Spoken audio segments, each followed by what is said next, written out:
Hi, welcome back to YouTube channel Mahakali ಕೈ ರುಚಿಗೆ ಸ್ವಾಗತ. ನಾನು ಪ್ರೇಮ. ನೋಡಿ, ಇವತ್ತು ದಿಢೀರ್ ಅಂತೇಳಿ ಮಾಡ್ತಾ ಇದ್ದೀನಿ ರವಾ ದೋಸೆ. ತುಂಬ ಪೇಪರ್ ಅಷ್ಟು ತೆಳುವಾಗಿ ಬಂದಿದೆ, ತುಂಬ ಚೆನ್ನಾಗಿದೆ. ಅದರೊಟ್ಟಿಗೆ ನಾನಿಲ್ಲಿ ಟೊಮೆಟೊ ಚಟ್ನಿ ಕೂಡ ಮಾಡಿದ್ದೀನಿ, ತುಂಬ ಟೇಸ್ಟಿಯಾಗಿದೆ.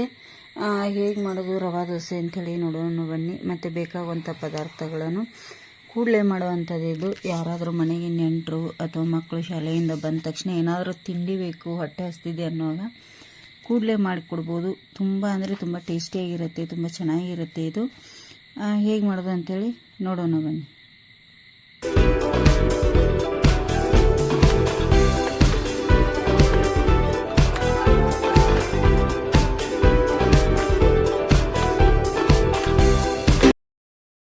ಇನ್ಸ್ಟಂಟಾಗಿ ರವಾ ದೋಸೆ ಮಾಡಲಿಕ್ಕೆ ಒಂದು ಬೌಲ್ ಇಟ್ಕೊಂಡಿದ್ದೀನಿ. ಅದೇ ಬೌಲಿಗೆ ನಾನು 1 ಕಪ್ನಷ್ಟು ಬಾಂಬೆ ರವೆ, ಅಂದರೆ ಗೊತ್ತಾಗುತ್ತೆ, ಮೀಡಿಯಮ್ ರವೆ ತೊಗೊಂಡಿದ್ದೀನಿ. ಇಲ್ಲಿ ಚಿರೋಟಿ ರವೆದು ಅಲ್ಲ. ನೋಡಿ, ಅದೇ ಬೌಲಿಂದ ನಾನು ಅರ್ಧ ಕಪ್ಪು ಅಕ್ಕಿ ಹಿಟ್ಟನ್ನು ಕೂಡ ಇಲ್ಲಿ ತೊಗೊಂಡಿದ್ದೇನೆ. ಇದಕ್ಕೆ ನಾನು ಸಣ್ಣದಾಗಿ ಕಟ್ ಮಾಡಿಟ್ಟಿರೋಂಥ ಒಂದು ಈರುಳ್ಳಿ ಕೂಡ ಸೇರಿಸ್ತಾ ಇದ್ದೀನಿ. ನೋಡಿ, ಸ್ವಲ್ಪ ಕೊತ್ತಂಬರಿ ಸೊಪ್ಪನ್ನು ಕೂಡ ಇಲ್ಲಿ ಸೇರಿಸ್ತಾ ಇದ್ದೀನಿ. ಇದಕ್ಕೆ ನೋಡಿ, ಇಲ್ಲಿ 4 ಹಸಿಮೆಣಸಿಕಾಯಿ ಸಣ್ಣದಾಗಿ ಕಟ್ ಮಾಡಿ ಹಾಕಿದ್ದೇನೆ.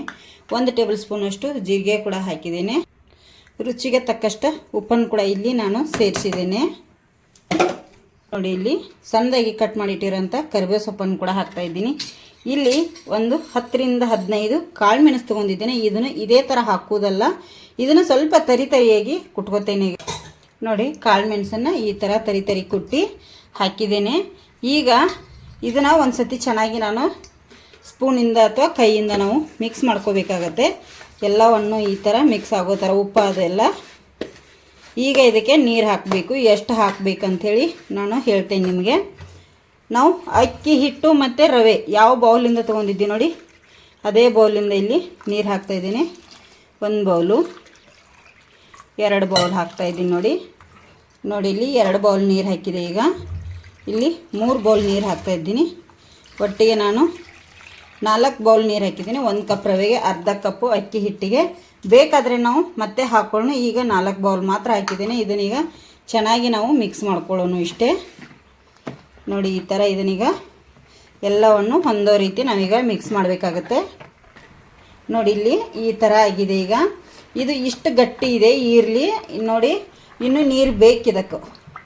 ಇದನ್ನು ನಾನು ಒಂದು 10 ನಿಮಿಷ ಹೀಗೆ ಬಿಡ್ತೇನೆ ನೆನೆಯಲಿಕ್ಕೆ. ಬೇಕಾದರೆ ನಿಮಗೆ ಮತ್ತೆ ಇದಕ್ಕೆ ಮಿನಿಮಮ್ 5 ಬೌಲ್ ನೀರಾದರೂ ಬೇಕೇ ಬೇಕು ನಮಗೆ. ಇಲ್ಲಿ 5 ಕಪ್ಪು, ಈಗ 4 ಕಪ್ ಹಾಕಿದ್ದೇನೆ.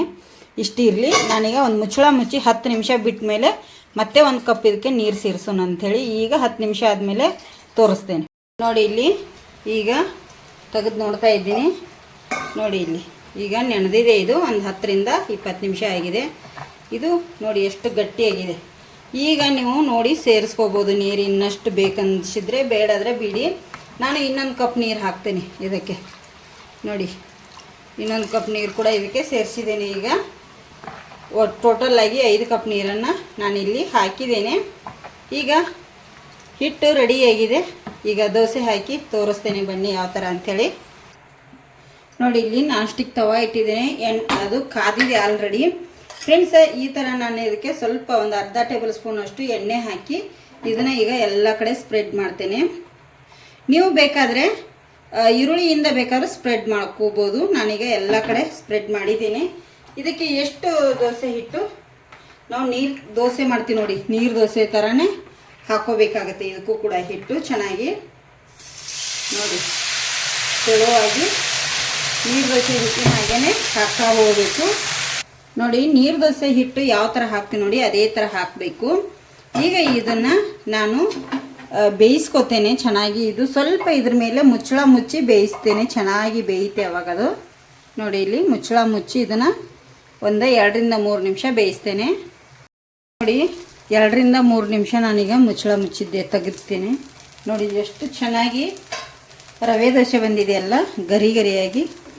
ನೋಡಿ, ಅದೇ ಸೈಡಿಗೆಲ್ಲ ಬಿಟ್ಕೊಂಡಿದೆ, ಕಾಣ್ತಿರ್ಬೋದು ನಿಮಗೂ ಕೂಡ. ನೋಡಿ, ಇದನ್ನು ಬೇಕಾದ್ರೆ ನೀವು ತಿರುಗಿಸಿ ಕೂಡ ಹಾಕೋಬೋದು, ಇಲ್ಲಾಂದರೆ ಇದನ್ನು ಕೂಡ ಮಾಡ್ಕೋಬೋದು. ಒಂದೇ ಸೈಡ್ ಆದರೂ ಬೇಯಿಸ್ಕೋಬೋದು. ತುಂಬ ಗರಿ ಗರಿಯಾಗಿ ತುಂಬ ಚೆನ್ನಾಗಿ ಬರುತ್ತೆ ಈ ದೋಸೆ. ಮಸ್ತಾಗಿರುತ್ತೆ, ಕಟ್ಟಿಯಾಗಿ ಬರುತ್ತೆ. ನೋಡಿ, ಅಷ್ಟು ಗರಿ ಗರಿ ಅಂದರೆ ತುಂಬ ಚೆನ್ನಾಗಿ ರವೆ ದೋಸೆ ಅಂತೂ ಮಸ್ತಾಗಿ ಬರುತ್ತೆ. ಈ ಸೈಡ್ ಕೂಡ ಸ್ವಲ್ಪ ನಾನು ಬೇಯಿಸ್ಕೊತೇನೆ. ನೋಡಿ ಈ ಕಡೆನೂ ತಿರುಗಿಸಿ ಹಾಕೋತೇನೆ.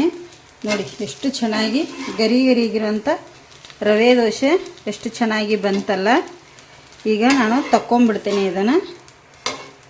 ನೋಡಿ ಎಷ್ಟು ಚೆನ್ನಾಗಿ ರವೆ ದೋಸೆ ಗರಿ ಗರಿಗಿರೋಂಥ ರವೆ ದೋಸೆ, ಇನ್ಸ್ಟಂಟಾಗಿ ಮಾಡುವಂಥ ರವೆ ದೋಸೆ ಹೇಗೆ ಬಂದಿದೆ ಅಂಥೇಳಿ ಕಮೆಂಟ್ ಕೂಡ ಮಾಡಿ ಹೇಳಿ. ಹೊಸಬ್ರು ನಮ್ಮ ಚಾನಲ್ ನೋಡ್ತಾಯಿದ್ರೆ ಪ್ಲೀಸ್ ಸಬ್ಸ್ಕ್ರೈಬ್ ಮಾಡ್ಕೊಳ್ಳಿ.